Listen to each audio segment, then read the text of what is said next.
Hello बच्चों, आज मैं आप लोगों को करवाऊंगा एग्रीकल्चर। और इससे पहले भी हमने एग्रीकल्चर पढ़ा है। इससे पहले जो हमने एग्रीकल्चर पढ़ा था वो हमने पढ़ा था 1947 में। 1947 में भारत में एग्रीकल्चर की कंडीशन कैसी थी, ठीक है। तो बच्चों अभी तक हमने एक चैप्टर कर लिया है। चैप्टर का नाम था Indian economy on the eve of independence. उसमें हमने एग्रीकल्चर के बारे में पढ़ा था कि एग्रीकल्चर की कंडीशन कैसी थी।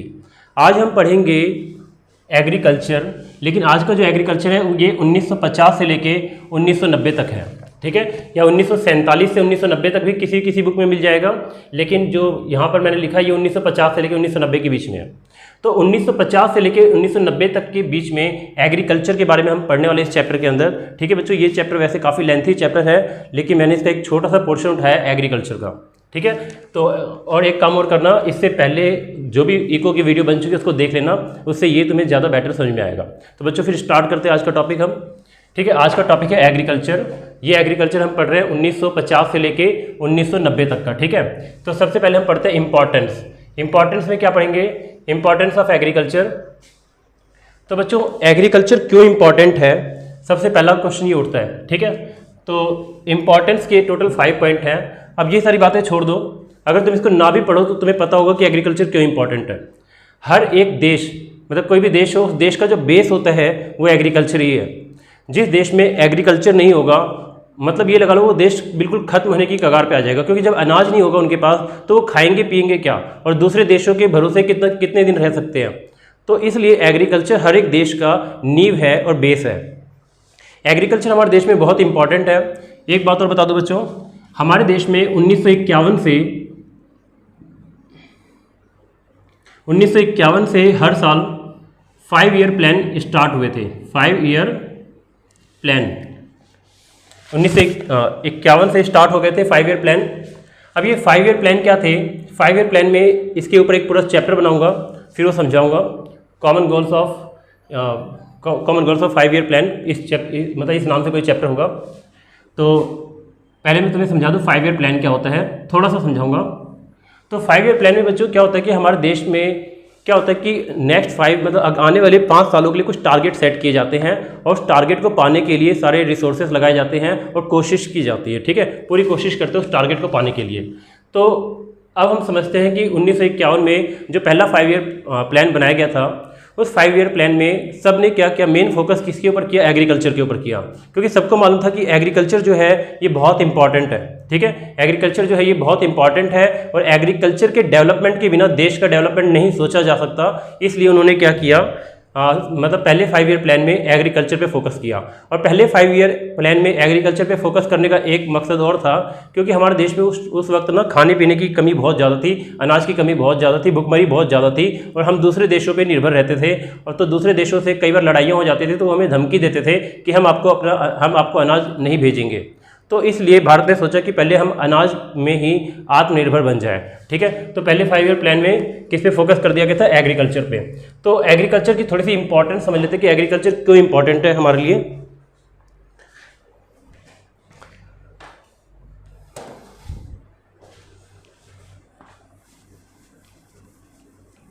बच्चों एग्रीकल्चर को समझने के लिए थोड़ा सा एक टॉपिक और समझते हैं, थोड़ा सा जीडीपी क्या होता है। बहुत से बच्चों को जीडीपी का मतलब नहीं पता होता, ठीक है। तो देखो बच्चों जीडीपी क्या होता है, बिल्कुल सिंपल वर्ड में। वैसे तो जीडीपी के ऊपर एक सेकंड बुक जो तुम्हारी मैक्रो इकोनॉमिक्स है, पूरा का पूरा उसमें 3-4 चैप्टर जीडीपी से ही रिलेटेड है, लेकिन मैं यहाँ पे एक थोड़ा सा सिंपल वर्ड्स में समझा दूँ कि जीडीपी क्या होता है। हमारे देश में एक साल में जितने भी गुड्स और सर्विस प्रोड्यूस होते हैं उनकी मनी वैल्यू को हम बोलते हैं जीडीपी। मान लेते कि हमारे देश में एक साल में 5 कार बनी, 2 चेयर बनी,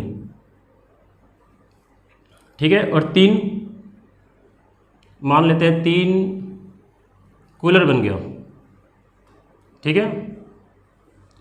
मान लेते हैं कि हमारे देश में एक साल के अंदर टोटल जो गुड्स बने हैं वो यही है। गुड्स और सर्विस दोनों होता है, मैंने सर्विस को नहीं लिया, ठीक है। और मान लेते हैं कार का प्राइस 1000 रुपये है, चेयर का प्राइस 2000 रुपये है, और कूलर का प्राइस 500 है। तो हम क्या करेंगे, हमारे देश का जो आउटपुट है इसको बोलेंगे आउटपुट, और ये उसका प्राइस है। हम आउटपुट और प्राइस को गुणा कर रहे हैं। तो 5 कार, अगर एक कार 1,000 रुपये की तो 5 कार कितने की हो गई? 5,000 रुपये की। हाँ, 2 चेयर, एक चेयर अगर 2,000 की तो 2 चेयर प्रोड्यूस हुए हैं, तो ये कितने के हो गए? 4,000 के। और अगर 3 कूलर है, एक कूलर 500 का, तो 3 कूलर कितने के हो गए? 1,500 के। 5 4 9 1 10, ये हो गया 10,500। इसका मतलब बच्चों कि हमारे देश की जो जीडीपी है वो है 10,500। तो जीडीपी का मतलब समझ में आ गया। वैसे तो यहाँ पे मैंने बहुत ही कम चीज़ लिखी है, सिर्फ 3 ही आइटम लिखे हैं। हमारे देश में लाखों करोड़ों आइटम है, ऐसे ऐसे आइटम है जिनके नाम भी हमें नहीं पता। ठीक है, बहुत सारे गुड्स हैं। इसके अंदर सर्विस आती है, जैसे टीचिंग की सर्विस। ठीक है, एक डॉक्टर जो अपॉइंटमेंट देता है उसकी जो फीस होती है वो एक सर्विस है। एडवोकेट की जो फीस है, चार्टर्ड अकाउंटेंट की जो फीस है, ठीक है, एक इंजीनियरिंग जो अपनी सर्विस दे रहा है, ये सारी सर्विसेज भी आती है इसके अंदर, जीडीपी के अंदर। ठीक है, तो बच्चों जीडीपी का मतलब मैंने बता दिया। अब जीडीपी का मतलब क्यों बताया? क्योंकि जीडीपी को, वैसे तो जीडीपी अलग है और नेशनल इनकम अलग है। ठीक है, क्योंकि जीडीपी डोमेस्टिक इनकम होती है, तो लेकिन फिर भी थोड़ा सा ऐसे समझने के लिए मान लो कि ठीक है, जीडीपी को नेशनल इनकम मान के चल लो। ठीक है, समझने में आसानी होगी। तो समझते हैं यहाँ पे। फर्स्ट पॉइंट है contribution to national income. National income में एग्रीकल्चर का बहुत बड़ा कंट्रीब्यूशन है। ठीक है बच्चों, कंट्रीब्यूशन था 1950 से लेके 1990 तक। ठीक है,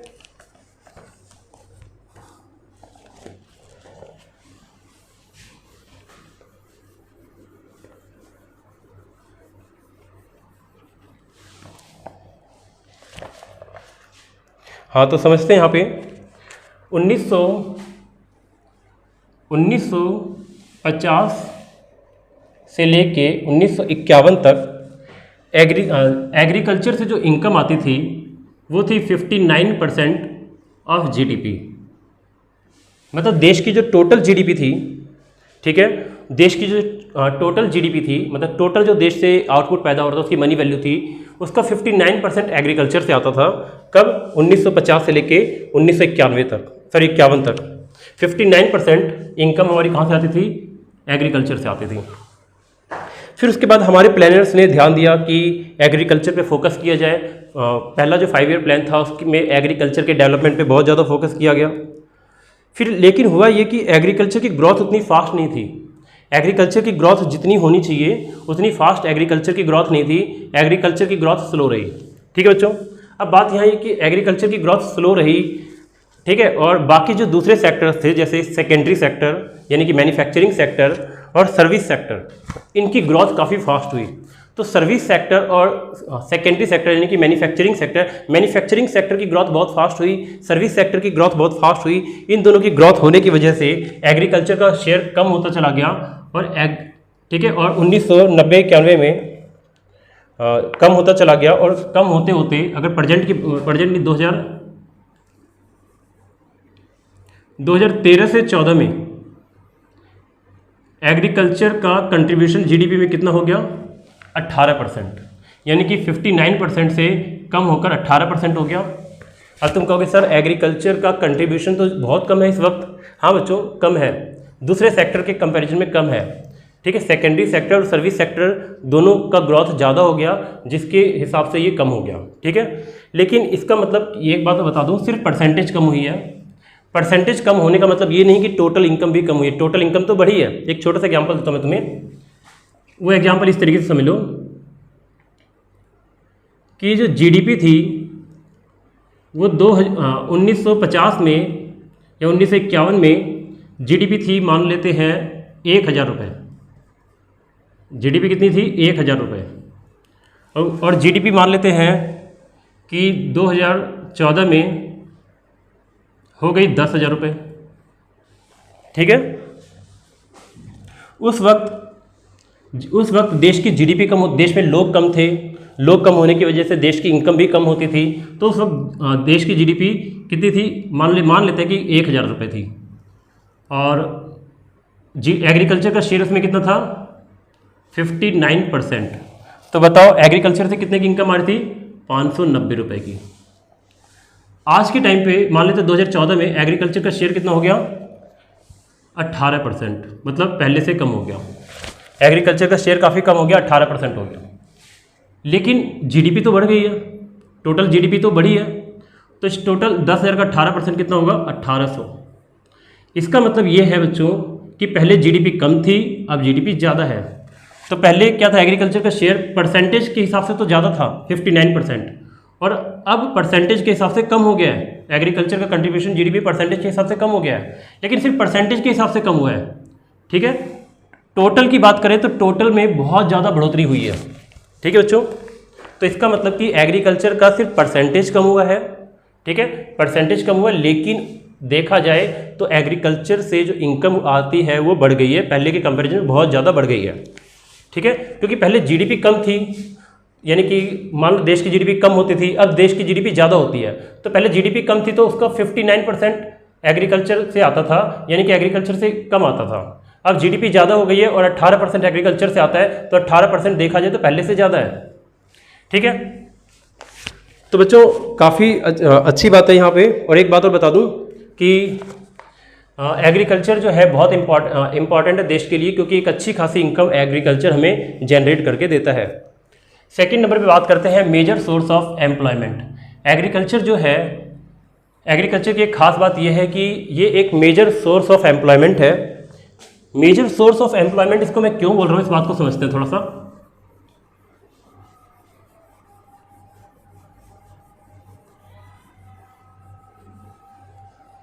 बच्चों समझना इस बात को। अंग्रेजों ने क्या किया था, हमारे देश में हैंडीक्राफ्ट्स को ख़त्म कर दिया था। तो अंग्रेजों ने जो हमारे देश से हैंडीक्राफ्ट्स को ख़त्म कर दिया था, तो हमारे देश में कोई दूसरा काम धंधा नहीं था। 1951 में लगभग 72% लोग, यानी वर्किंग पॉपुलेशन एग्रीकल्चर पे डिपेंड थी। ठीक है, वर्किंग पॉपुलेशन कितने परसेंट थी, टोटल पॉपुलेशन का 72% 1951 में एग्रीकल्चर पे डिपेंड था। यानी कि इतनी पॉपुलेशन किस पे डिपेंड थी, एग्रीकल्चर पे। तो मुझे लगता है कि ये समझ में आ गया होगा। अब एक बात बताओ, एग्रीकल्चर का इंपॉर्टेंस कितना ज़्यादा है, सोच के देखो, खुद ही सोच के देखो कितना ज़्यादा इंपॉर्टेंस है एग्रीकल्चर का। इतनी बड़ी जनसंख्या को एग्रीकल्चर ने अपने यहाँ जॉब दी हुई है। अगर एग्रीकल्चर नहीं होता तो कुछ भी इनकम नहीं होती लोगों की, लोग भूखे मर जाते हैं, कोई काम धंधा नहीं होता, क्योंकि उस टाइम पे कोई इंडस्ट्री नहीं थी देश के अंदर, अच्छी खासी छोटी मोटी कुछ इंडस्ट्री ही थी। ठीक है, और उस टाइम पे देश के अंदर एक तो इंडस्ट्री नहीं थी और दूसरी बात कोई दूसरा काम धंधा भी नहीं था। ठीक है, तो सारी पॉपुलेशन, मैक्सिमम पॉपुलेशन लगभग देखा जाए तो 3/4 पॉपुलेशन, 75% के आसपास समझ लो पॉपुलेशन एग्रीकल्चर पे डिपेंड थी। ठीक है, फिर उसके बाद क्या हुआ, धीरे धीरे हमारे देश में इंडस्ट्री लगने लग गई। इंडस्ट्री लगने के बाद धीरे धीरे कम हुए। 1991 में एग्रीकल्चर पर 66% लोग डिपेंड थे। बच्चों ये भी कम नहीं है, 66% भी कम नहीं है। 66% लोग एग्रीकल्चर पे डिपेंड है। क्या 66% कम होते हैं? नहीं, 66% बहुत ज़्यादा होता है। तो देखा जाए तो आधी से ज़्यादा पॉपुलेशन आज भी एग्रीकल्चर पे डिपेंड है। ठीक है,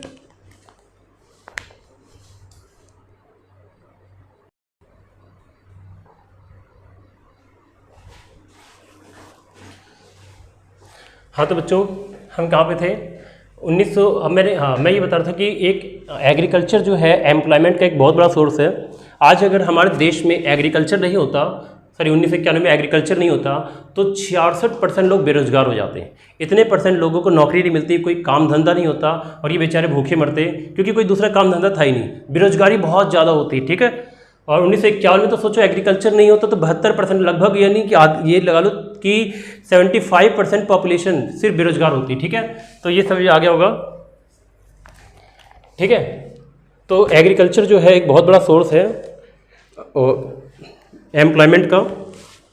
और अगर मैं 2014 की बात करूं तो 2014 में लगभग 47.1% लोग एग्रीकल्चर पे डिपेंड हैं। उसके बाद आगे बढ़ते हैं। थर्ड पॉइंट है इंपॉर्टेंस। देखो दो इंपॉर्टेंस हो गए। पहला इंपॉर्टेंस ये हो गया कि नेशनल इनकम में बहुत बड़ा कंट्रीब्यूशन है एग्रीकल्चर का। दूसरा ये हो गया कि एग्रीकल्चर बहुत से लोगों को एम्प्लॉयमेंट देता है। तीसरा supply of food and fodder. बच्चों फूड का मतलब होता है खाना जो तुम्हें मिलता है वो एग्रीकल्चर से ही मिलता है। एग्रीकल्चर लगभग आज की अगर मैं बात कर लूँ तो आज एग्रीकल्चर लगभग मान लेते देश की पॉपुलेशन 140 करोड़ के आसपास है। ठीक है बच्चों, ऐसा मानने के लिए कह रहा हूँ क्योंकि मैं इसलिए थोड़ा पॉपुलेशन ज़्यादा लेके चलता हूँ क्योंकि 2011 के अकॉर्डिंग हम 125 करोड़ थे, 125 करोड़ थे 2011 में, अभी 2021 चल रहा है तो पूरे 10 साल हो गए। तो क्या 10 साल में 15 करोड़ नहीं बढ़े होंगे? बढ़ गए होंगे। तो 140 करोड़ पॉपुलेशन को जो फूड मिलता है, खाना मिलता है, कौन देता है? एग्रीकल्चर देता है। भाई अगर एग्रीकल्चर नहीं तो 140 करोड़ लोग भूखे मरते, पत्थर थोड़ी खाते। ठीक है, क्या खाते? खाना ही खाते ना, अनाज ही खाते। तो 140 करोड़ लोगों को फूड किससे मिल रहा है? एग्रीकल्चर से मिल रहा है। और बच्चों फोडर मतलब होता है चारा। हमारे देश में लगभग 45 करोड़ जानवर हैं। ठीक है, जैसे गाय, भैंस, बकरी, भेड़, इनको जो चारा मिलता है वो भी एग्रीकल्चर ही देता है। कितना? 45 करोड़ के आसपास है ये। तो अगर एग्रीकल्चर नहीं होता तो ये इतने सारे जो जानवर दूध देते हैं, इनसे दूध भी नहीं मिलता, इनसे मांस मिलता है, वो भी नहीं मिलता, कुछ नहीं मिलता। तो इतना तुम्हें समझ में आ गया कि एग्रीकल्चर जो है हमारे पूरे देश को खाना देता है, मतलब फूड देता है। और हमारे देश में जितने भी जानवर पलते हैं, ठीक है, जानवरों से हमें जो फ़ायदा मिलता है, इतने जानवरों को कैसे पाला जा रहा है? सिर्फ एग्रीकल्चर की वजह से। एग्रीकल्चर उनको चारा देता है। अब बात करते हैं सप्लाई ऑफ रॉ मटेरियल। ये नेक्स्ट इंपॉर्टेंस है एग्रीकल्चर का चौथा। बच्चों हमारे देश में बहुत सी इंडस्ट्री है, जैसे कि जूट की इंडस्ट्री। जैसे एक छोटा सा एग्जाम्पल देता हूँ, जैसे जूट हो गया, सिल्क हो गया, ठीक है, ऑयल की इंडस्ट्री हो गई, जिससे ऑयल निकाले जाते हैं, चिप्स हो गए, ठीक है, कॉटन हो गया, सॉस हो गए, टमाटो सॉस। और छोटी मोटी की बात करें तो बहुत कुछ है। तो बच्चों एग्रीकल्चर से jute industry, silk industry, oil निकलता है, चिप्स बनते हैं, कॉटन के कपड़े बनते हैं, सॉस, टमाटो सॉस हो गया, आलू के चिप्स हो गए, और ऐसी बहुत सारी चीज़ें हैं। ठीक है, ठीक है, जो इंडस्ट्री बनाती है। तो इंडस्ट्री बहुत सारी चीज़ें बनाती है। ठीक है, कपड़े बनाती है, कॉटन के कपड़े, जूट का सामान बनता है, ऑयल जैसे सरसों का तेल हो गया, नारियल का तेल हो गया, तिल का तेल हो गया, बहुत सारे ऑयल हो गए, चिप्स हो गए, ठीक है, टमाटो सॉस हो गए। ठीक है, तो बच्चों ये सारी चीज़ें जो बनकर तैयार होती है, तो इन इंडस्ट्री को जो कच्चा माल, रॉ मटेरियल जो सप्लाई होता है एग्रीकल्चर से ही होता है। अगर एग्रीकल्चर ना हो तो बहुत सी खाने पीने की इंडस्ट्री जो है वो ख़राब हो जाए, ख़त्म हो जाए। जैसे कि देखा जाए तो जो दूध आता है घरों में, तो दूध जो है वो भी किसके अंदर आता है? एग्रीकल्चर से ही जुड़ा हुआ एक एक्टिविटी है। ठीक है, तो ये आज हमें दूध नहीं मिल पाता, जो हम खाते पीते जैसे ब्रेड हो गया, फैन हो गए, रस हो गए, और भी खाने पीने की बहुत सारी चीज़ें, चिप्स हो गए, कुरकुरे हो गए, ये सभी चीज़ें खाने पीने की किससे आती है? एग्रीकल्चर से। तो इंडस्ट्री को एग्रीकल्चर ही क्या करता है? रॉ मटेरियल सप्लाई करता है। और ठीक है, और इंडस्ट्री को एग्रीकल्चर से रॉ मटेरियल मिलता है और इंडस्ट्री उसको मैन्युफैक्चर करके हम तक पहुंचाती है। तो हम ये कह सकते हैं कि एग्रीकल्चर से रॉ मटेरियल मिलता है इंडस्ट्री को। ठीक है,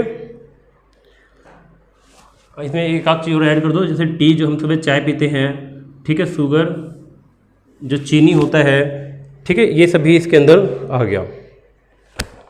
ये सभी एग्रीकल्चर से रिलेटेड है, और एग्रीकल्चर ये सारी चीज़ें इंडस्ट्री को प्रोवाइड करता है। नेक्स्ट है इंपॉर्टेंस इन फॉरेन ट्रेड। बच्चों फॉरेन ट्रेड की बात करें तो हम विदेशों से बहुत सारा व्यापार करते हैं। ठीक है, विदेशों को बहुत कुछ एक्सपोर्ट भी करते हैं, इंपोर्ट भी करते हैं। लेकिन अगर हम एक्सपोर्ट की बात करें तो एक्सपोर्ट की बात अगर हम करें तो एग्रीकल्चर से हम, देखो एक बात तुम्हें बताता हूँ, ध्यान से सुनना, समझना। जब हम कोई चीज़ एक्सपोर्ट करते हैं, ठीक है, जब हम कोई चीज़ एक्सपोर्ट करते हैं तो एक्सपोर्ट करने से हमें विदेशी विनिमय, जिसको फॉरेन करेंसी बोलते हैं, ठीक है, वो हमें रिसीव होता है, यानी कि फॉरेन एक्सचेंज। समझना बच्चों इस बात को ध्यान से। जब हम कोई भी चीज़ एक्सपोर्ट करते हैं, ठीक है, तो जब हम कोई भी चीज़ विदेशों में एक्सपोर्ट करते हैं तो उससे हमें विदेशी पैसा आता है, डॉलर आता है। जैसे डॉलर हो गया, पाउंड हो गया, दिनार हो गया, रियाल हो गया, ऐसे विदेशों की बहुत सारी करेंसी हमारे पास आती है।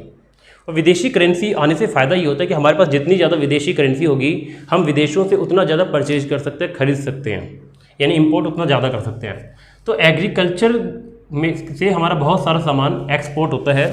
ठीक है, जैसे एग्रीकल्चर से रॉ जूट होता है, फ्रूट्स हो गए, वेजिटेबल्स हो गए, कॉफ़ी हो गई, ठीक है, कॉटन हो गया, टी हो गए, ठीक है, मसाले हो गए, ये सारी चीज़ें हमारी एक्सपोर्ट होती है। और एग्रीकल्चर का शेयर प्रेजेंट में 5.3% है टोटल एक्सपोर्ट का।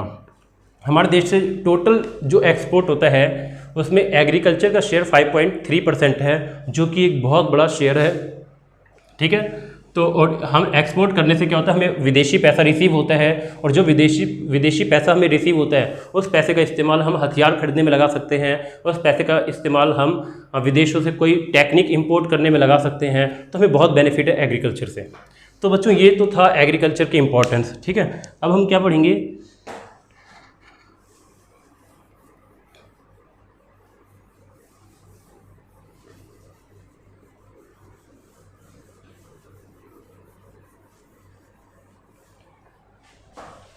अब हम पढ़ते हैं फीचर्स ऑफ इंडियन एग्रीकल्चर।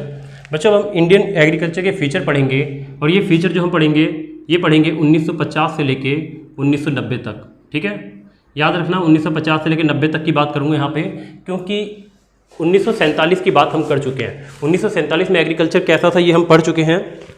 तो बच्चों तुम सबको पता ही है कि एग्रीकल्चर कितना इंपॉर्टेंट था, ठीक है। तो एग्रीकल्चर पे सबने फोकस किया। अब समझते हैं तो एग्रीकल्चर की क्या क्या फीचर्स रहे 1950 से लेकर 1990 तक के बीच में। तो फर्स्ट पॉइंट है ग्रेजुअल मतलब धीरे धीरे। शिफ्ट हो रहा है हमारा agriculture from subsistence farming to commercial cultivation. बच्चों एक बात समझना, हमारा जो एग्रीकल्चर है धीरे धीरे सब्सिस्टेंस फार्मिंग से कमर्शियल कल्टीवेशन की ओर शिफ्ट हो रहा है। तो सब्सिस्टेंस फार्मिंग को बोलते हैं जीवन निर्वाह कृषि, ठीक है। जीवन निर्वाह कृषि, इसका मतलब यहाँ पर ये होता है कि पहले हम क्या करते थे, मतलब पहले की बात बताता हूँ। हमारे देश में लोग जो जितने भी किसान होते थे वो जो भी फसल पैदा करते थे खास तौर पे वो फूड क्रॉप्स को पैदा करते थे। फूड क्रॉप्स मतलब खाने पीने की चीज़ें ही पैदा करते थे, ठीक है। और नॉन फूड क्रॉप्स मतलब नॉन फूड क्रॉप्स में ऐसी चीज़ें जो मतलब अनाज नहीं होता, मतलब अनाज को हम फूड क्रॉप्स बोलते हैं। अनाज के अलावा जैसे मसाले हो गई, ठीक है, टी हो गए, ठीक है, शुगर हो गया, ये फूड क्रॉप्स नहीं, इसको बोलेंगे नॉन फूड क्रॉप्स, ठीक है। तो उस टाइम पे क्या था, हमारे देश के किसान फूड क्रॉप्स का ज़्यादा प्रोडक्शन करते थे, और जो भी प्रोडक्शन करते थे वो खुद ही खा पी जाते थे, बेचते नहीं थे मार्केट में, ठीक है। और जो थोड़ा बहुत बचता था तो गांव में आसपास लाला बनिया को बेच दिया करते थे। तो उस टाइम पे जो हमारा एग्रीकल्चर था वो था सब्सिस्टेंस फार्मिंग। सब्सिस्टेंस का मतलब मैंने बता दिया कि एग्रीकल्चर तो किया जाता था, लेकिन एग्रीकल्चर सिर्फ अपना पेट भरने के लिए किया जाता था, मार्केट में बेचने के लिए नहीं किया जाता था। तो जब एग्रीकल्चर यानी कि जब खेती की जाए सिर्फ अपना पेट भरने के लिए, मार्केट में बेचने के लिए न की जाए, उसको बोलेंगे हम सब्सिस्टेंस फार्मिंग। सब्सिस्टेंस फार्मिंग में क्या होता है, किसान अनाज उगाता है, खुद ही खा पी जाता है, मार्केट में नहीं बेचता। तो धीरे धीरे हमारे देश में किसान शिफ्ट होते गए। कहाँ शिफ्ट हुए, वो सब्सिस्टेंस फार्मिंग से कमर्शियल फार्मिंग की ओर शिफ्ट हुए, ठीक है। कमर्शियल फार्मिंग में वो पहले क्या करते थे, हमारे देश के किसान फूड क्रॉप्स का ही प्रोडक्शन करते थे लेकिन धीरे धीरे बाद में हमारे देश के किसान नॉन फूड क्रॉप्स का भी प्रोडक्शन करने लग गए, ठीक है। पहले सिर्फ फूड क्रॉप्स का प्रोडक्शन करते थे, बाद में नॉन फूड क्रॉप्स का भी प्रोडक्शन क्या हो गया, करने लग गए हमारे देश के किसान, ठीक है। तो नॉन फूड क्रॉप्स के अंदर क्या आता है बच्चों, नॉन फूड क्रॉप्स के अंदर बहुत सारी चीज़ें आती है, जैसे चीनी हो गई, चाय पत्ती हो गई, मसाले हो गए, ठीक है, हाँ, जिससे तेल निकलता है, जैसे सरसों हो गया, सरसों से तेल निकलता है, ऐसी बहुत सारी चीज़ें हैं, ठीक है। तो इनका भी प्रोडक्शन करने लग गए। अब हमारे देश के किसान दोनों का प्रोडक्शन करने लग गए, ये प्लस ये दोनों। और फिर उसके बाद क्या हुआ कि हमारे देश के किसान खुद भी खाने पीने लग गए, और खुद खाने पीने के बाद जो बचता था उसको मार्केट में बेचते थे, मतलब खुद खा पी जाते थे, और उसके बाद बहुत कुछ बच जाता था उसको मार्केट में सेल कर देते थे, ठीक है। मार्केट में सेल करने से उनके पास कैश आ जाता था। इस कैश का इस्तेमाल वो दूसरे प्रोडक्ट खरीदने के लिए करते थे, इससे उनका लिविंग ऑफ स्टैंडर्ड ऊँचा उठ गया, ठीक है। बात बच्चों समझ में आई। किसानों ने क्या किया, मतलब फूड क्रॉप्स और नॉन फूड क्रॉप्स दोनों का प्रोडक्शन किया, इससे क्या हुआ, उनकी इनकम बढ़ गई काफ़ी, ठीक है, सॉरी, उन्होंने क्या किया, खुद भी खाया पिया अच्छे से और उसको मार्केट में बेचा, इससे उनके पास अच्छा खासा कैश आता था। कैश आने से वो क्या करते थे, दूसरे प्रोडक्ट भी खरीदते थे, ठीक है, और दूसरे प्रोडक्ट खरीदने से उनका लिविंग ऑफ स्टैंडर्ड ऊँचा उठ गया और उनका रहन सहन का स्तर काफ़ी अच्छा हो गया, ठीक है। उसके बाद यहाँ तक तो समझ में आ गया बच्चों। फिर उसके बाद नेक्स्ट टॉपिक और समझते हैं। नेक्स्ट पॉइंट, एग्रीकल्चर का फीचर, पहला फीचर हो गया कि धीरे धीरे हम जीवन निर्वाह कृषि से व्यापारिक कृषि की ओर आगे बढ़ गए, ठीक है। सब्सिस्टेंस फार्मिंग से कमर्शियल फार्मिंग की ओर हम शिफ्ट हो गए। उसके बाद है increasing use of modern method of cultivation. Modern method, पहले हमारे एग्रीकल्चर में क्या था, ओल्ड मेथड यानी कि ट्रेडिशनल मेथड का इस्तेमाल किया जाता था एग्रीकल्चर के अंदर, ठीक है। लेकिन धीरे धीरे शिफ्ट होते चले गए हम मॉडर्न मेथड की ओर। अब ये मॉडर्न मेथड में क्या आता है बच्चों, मॉडर्न मेथड की अगर मैं बात करूं तो मॉडर्न मेथड के अंदर ऐसी चीज़ें आती है जैसे केमिकल फर्टिलाइजर्स, केमिकल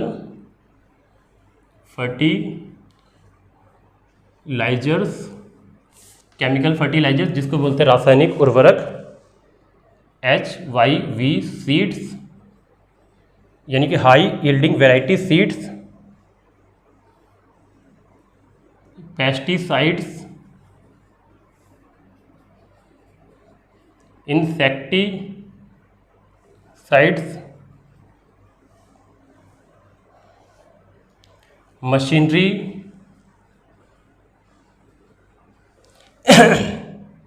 देखो बच्चों, तो हमारे एग्रीकल्चर में increasing use of modern method का हम इस्तेमाल करने लगे कल्टीवेशन के लिए, ठीक है। और जैसे पहले हम क्या करते थे, पशुओं के गोबर का इस्तेमाल करते थे खाद के रूप में, लेकिन हमने धीरे धीरे केमिकल फर्टिलाइजर्स का इस्तेमाल स्टार्ट कर दिया, यानी कि रासायनिक उर्वरक का इस्तेमाल स्टार्ट कर दिया, जिससे प्रोडक्शन काफ़ी तेज़ी से बढ़ने लग गया। पहले हम बेकार किस्म के निम्न कोटि के बीज का इस्तेमाल करते थे, लेकिन हम HYV सीड्स का इस्तेमाल करने लगे। सीड्स मतलब बीज, यानी कि हाई यील्डिंग वैरायटी सीड्स, अच्छी क्वालिटी के बीज इस्तेमाल करने लग गए, जो जल्दी पककर तैयार भी होते थे और जिससे प्रोडक्शन भी अच्छी होती थी, यानी कि आउटपुट भी ज़्यादा होता था, पकते भी जल्दी थे। इसका एक एग्जाम्पल था बासमती चावल, ठीक है। ये जल्दी तैयार भी हो जाते हैं और इनका प्रोडक्शन भी काफ़ी ज़्यादा अच्छा होता है और ये महंगे बिकते भी हैं। पेस्टिसाइड्स और इंसेक्टिसाइड्स का इस्तेमाल भी होने लग गया। बच्चों, पेस्टिसाइड और इंसेक्टिसाइड्स में थोड़ा सा फर्क है। पेस्टिसाइड्स होता है बैक्टीरिया को मारने के लिए, जैसे हमारे पौधों में अगर कोई बैक्टीरिया लग जाए, कोई, ठीक है, बहुत ही छोटे छोटे बैक्टीरिया लग जाए और पौधों को कोई बीमारी हो जाए तो उससे बचाने के लिए पेस्टिसाइड्स का इस्तेमाल करते हैं। और कीड़ों से, यानी कि जो बड़े बड़े कीड़े होते हैं, कीड़े से बचाने के लिए इंसेक्टिसाइड का इस्तेमाल करते हैं। तो एग्रीकल्चर में इनका इस्तेमाल भी बढ़ गया। इससे क्या हुआ कि फसल खराब होने से बच गए। फिर मशीन का, जैसे थ्रेसर मशीन, ट्रैक्टर, ठीक है, और सिंचाई के लिए ट्यूबवेल, ऐसी बहुत सारी मशीनों का भी इस्तेमाल होने लग गया एग्रीकल्चर के अंदर। तो इससे क्या हुआ, आउटपुट हमारा बढ़ गया। आउटपुट काफ़ी ज़्यादा बढ़ा। कितना बढ़ गया बताता हूँ तुम्हें।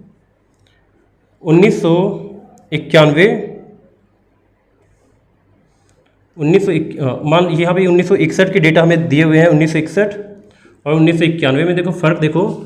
वीट की बात करते हैं। 1 हेक्टेयर ज़मीन पर वीट का प्रोडक्शन था 851 किलोग्राम, जो 2281 किलोग्राम हो गया, ठीक है।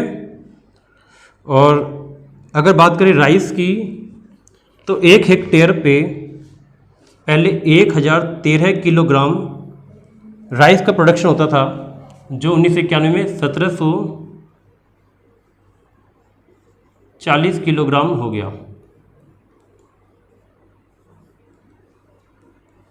देखो बच्चों, मॉडर्न मेथड का इस्तेमाल करने से क्या फ़ायदा मिला। पहले 1 हेक्टेयर ज़मीन पे जो प्रोडक्टिविटी थी वीट की, वो 851 किलो थी, जो 1991 में 2281 किलो हो गई। ज़मीन का एरिया उतना ही रहा, लेकिन प्रोडक्टिविटी बढ़ गई। राइस का प्रोडक्शन 1013 किलोग्राम था 1 हेक्टेयर ज़मीन पर, जो 1740 किलोग्राम हो गया, ठीक है बच्चों। तो यहाँ पे एक और फ़ायदा मिला हमें। फिर उसके बाद थर्ड पॉइंट है increasing availability of institutional finance. बच्चों देखो, गांव में जो फाइनेंस का जो सोर्स होता था वो होते थे मनी लेंडर्स। मनी लेंडर कौन होते थे? गांव के ज़मींदार होते थे। गांव के ज़मींदार, ठीक है, गांव के ज़मींदार होते थे मनी लेंडर्स। गांव के बनिए, गांव के लाला, गांव के व्यापारी, महाजन, ये लोग होते थे। तो हमारे किसान को जब भी पैसों की ज़रूरत पड़ती थी तो हमारे किसान इन्हीं के पास जाते थे। ये लोग ना बहुत ही ज़्यादा किसानों को लूटा करते थे। जैसे क्या करते थे, कोरा कागज़ यानी कि ब्लैंक पेपर ले लेते थे, वहाँ पे किसान का अंगूठा लगवा लेते थे।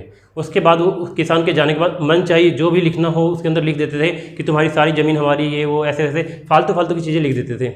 तो एक यहाँ पर दिक्कत थी। दूसरा बात ये था कि जैसे मान लो किसान के सामने 1000 रुपये किसान ने उधार लिया, 1000 लिख दिया और अंगूठा लगवा लिया, और किसान के जाने के बाद 1 जीरो लगा दिया, हो गए 10,000 रुपये।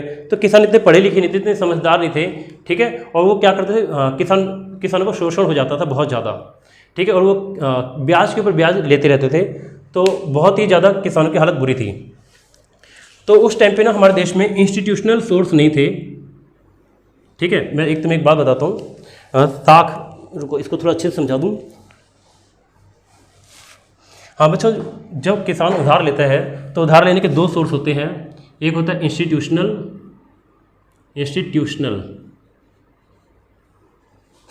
Source of credit. किसानों के उधार लेने के लिए दो सोर्स होते हैं, इंस्टीट्यूशनल, इसको हम बोलते हैं संस्थागत स्रोत, यानी उधार के संस्थागत स्रोत। दूसरा होता है non institutional source of credit. Credit मतलब उधार, इसको बोलेंगे गैर संस्थागत।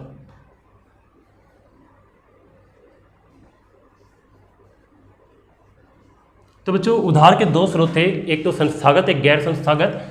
तो हम जितने भी बनिए, गांव के महाजन, गांव के जमींदार, ठीक है, गांव के व्यापारी, ये लोग जो आते थे वो आते थे गैर संस्थागत स्रोत में। जब किसानों के पास पैसों की प्रॉब्लम होती थी तो किसान इनसे उधार लेते थे, इनसे नहीं लेते थे। और इंस्टीट्यूशनल सोर्स के अंदर क्या आता है? इंस्टीट्यूशनल सोर्स के अंदर आता है बैंक, ठीक है, रूरल बैंक मतलब ग्रामीण बैंक, या आरआरबी बोल लो इसको, रीजनल रूरल बैंक, और कोई भी फाइनेंशियल इंस्टीट्यूशन,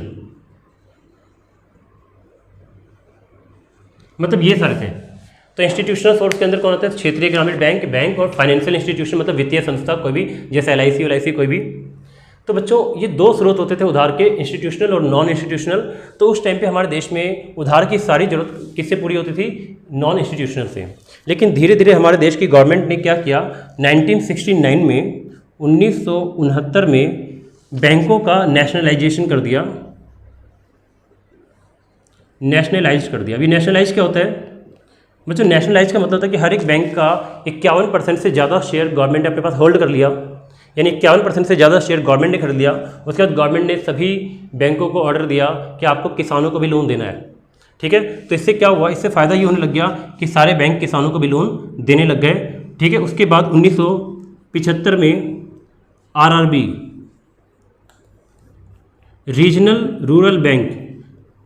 रूरल बैंक यानी कि क्षेत्रीय ग्रामीण बैंक की स्थापना की गई। इनका काम भी क्या था? इनका काम भी था किसानों को लोन देना।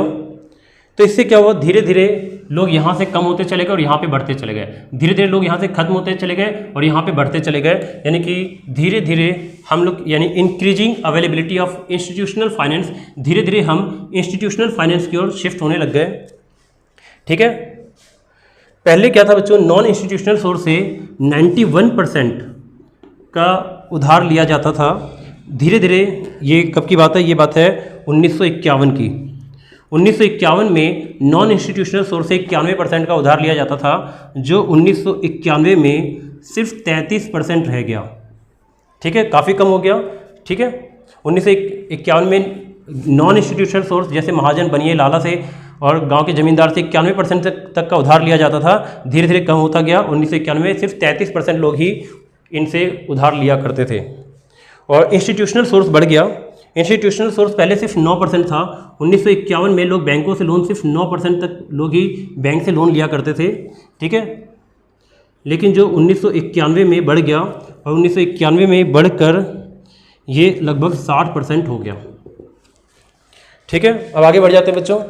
Fluctuation in agriculture output. Agriculture की एक प्रॉब्लम, फीचर और सुन लो। एग्रीकल्चर आउटपुट का एक प्रॉब्लम यह है कि एग्रीकल्चर को गैम्बल ऑफ मानसून बोला जाता है। Gamble of monsoon, Gamble of monsoon का मतलब है वर्षा का जुआ, समझ लो, वर्षा का जुआ। जुआ खेलते ना, जैसे लोग जुआ खेलते, जुए में लोग चीज़ें हार जाते हैं, तो वैसे ही एग्रीकल्चर जो था बारिश के ऊपर पूरा डिपेंड था। एक जुआ था एग्रीकल्चर, ठीक है। क्या था? एक जुआ था, ठीक है। अच्छी बारिश हुई तो अच्छी फसल हो जाती थी, और अगर बारिश अच्छी नहीं हुई तो अच्छी फसल नहीं होती थी। लगभग हमारे देश में 60%, अगर मैं बात करूं तो यहाँ पे लगभग 60% ऐसी ज़मीन थी जिस पे इरिगेशन की फैसिलिटी नहीं थी, सिंचाई की फैसिलिटी नहीं थी। सिर्फ 40% ज़मीन पे ही सिंचाई की सुविधा थी, बाकी 60% ज़मीन पर सिंचाई की सुविधा नहीं थी। और जब सिंचाई की सुविधा नहीं थी तो हमारे देश में किसान क्या करते थे, बारिश पे डिपेंड होते थे। अच्छी बारिश होती थी तो अच्छा प्रोडक्शन हो जाता था, और बारिश अगर अच्छी नहीं होती थी तो अच्छा प्रोडक्शन नहीं होता था, तो किसानों की हालत बहुत ज़्यादा बुरी थी उस टाइम पर। ठीक है, तो बच्चों ये खत्म हो गया। ठीक है, इसके बाद हम नेक्स्ट वीडियो में मिलते हैं।